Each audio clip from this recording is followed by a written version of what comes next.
Right now on Thornton 360, City Council thanks local businesses for their help during a terrible time. A first for a local school district, a health clinic in a unique spot. And furry friends helping kids hit the books. Thornton 360 starts right now.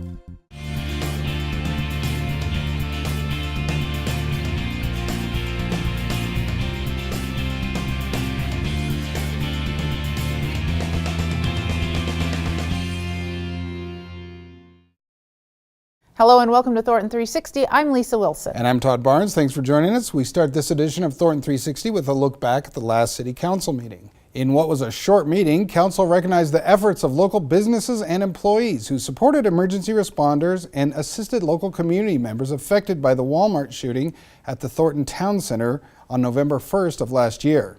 I was there at Walmart that night after the shooting occurred, and there were so many people there that were working so hard, and we really appreciate just everything that you all did to support our first responders, and we had responders from every community around us, and just all of the Walmart employees and everyone who was there. And so at this time, I would just like us to all give them a big round of applause.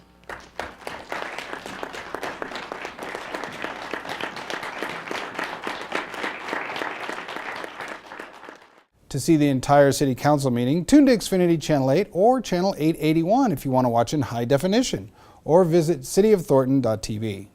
The City of Thornton is now hiring for seasonal parks jobs. Here's what you need to know.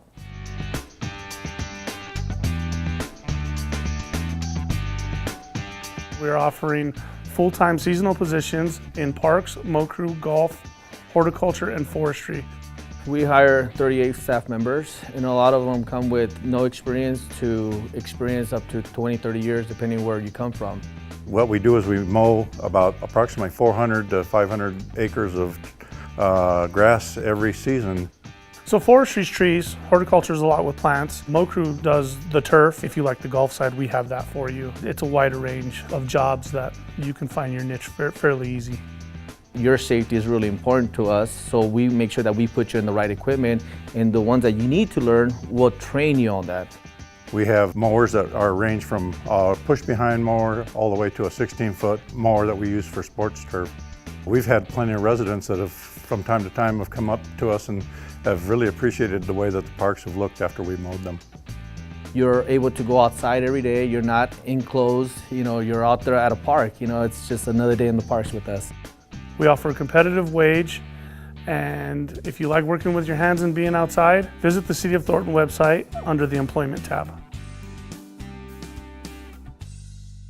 It's a first for a local school district, a health clinic right inside Thornton High School. The clinic has already served hundreds of students, providing services such as vaccines and general health screenings. The whole idea is that it really helps students stay in school. It helps parents by not having to miss work to take their children to office visits for services that we can provide here. And it really is a comprehensive model. So we can do well care, we can do acute visits here. We also see students for confidential services, therapy, and eventually hope to have a dental service provider on staff as well. In a unique ceremony, local kids helped Thornton Fire welcome the newest addition to the department's fleet at Fire Station 2. The safety of our citizens and our personnel is always our highest priority. Having the proper equipment is critical to ensuring the success of any emergency response. Our city and you, our community, provides us the necessary apparatus to perform safely and effectively, and the competent people to operate these things. We thank you and we honor you in return by showcasing this engine in this unique way. Part of this ceremony will be the act of transferring old to new. Like many things in life, it is important not to forget the past. We will transfer water from the old engine to the new engine. The water in our retiring truck has protected life and property for many years and will now be moved to our new truck as a sign of that respect.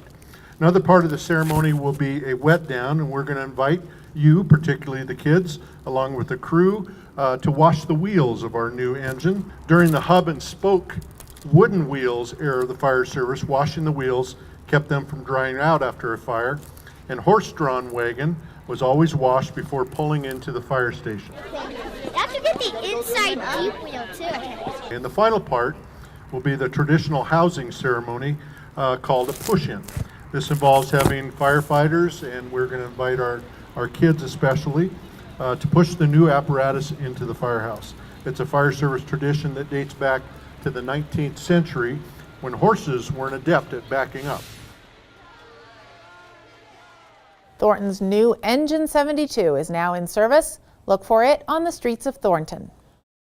The city is taking part in the Global Art Project, which is an international art exchange for peace involving 145,000 participants in 93 countries on 7 continents. The tapestry technique is called sumac. I'm doing a watercolor. I do quilts. I'm not sure what I'm doing yet, so that's why I'm here to learn.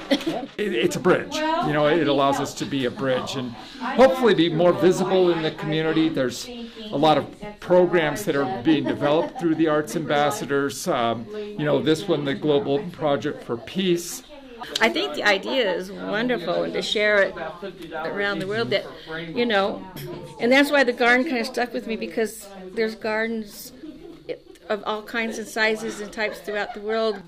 So to me, on it, just doing a gesture of kindness on it usually goes a long ways. So to me, this is being able to reach out and shake hands with somebody else, and that, you know, hopefully on it that creates a little bit of world peace. I wish I was standing next to the person who was looking at my art in some other part of the world. It would be fun to share that experience, and I wish they were here with me when I was viewing theirs. We can talk globally to one another through art. And, you know, that seems like a good and healthy thing to me, to be able to do that. When I heard that, you know, we were going to get involved with this global art project, it was like, I'm all in on this, because I just think it's a good thing for people and the world, really. There's still time to participate in the Global Art Project. Visit artsthornton.com to learn more about weekly meetups or how to donate your artwork to the project. Local kids who need a little extra help with reading are getting assistance from some very special study buddies. Hi, I'm Amy Easley from Anythink Libraries. A program that I started a few months ago here is called Barkin Books, and it's a program that allows kids to read aloud to therapy dogs. So it really helps them to build confidence in their read aloud skills and be better readers in the end. I think the best thing that happens is just to kind of look in the room and see a kid just sitting with a dog and just kind of petting it and reading their book. Sometimes they'll be laying on the floor together. You can just tell that they're really comfortable and really happy to just be in there with a book and a dog. It seems like they are much more relaxed and they're always really happy. It's also amazing to see how their comfort in the library increases. A lot of these kids are kids who aren't necessarily drawn to reading or to books, and to watch that comfort increase, I think, is pretty amazing. You can just tell that they're really comfortable and really happy to just be in there with a book and a dog. That's it for this edition of Thornton 360. Thanks for watching. I'm Todd Barnes. And I'm Lisa Wilson. We'll see you next time.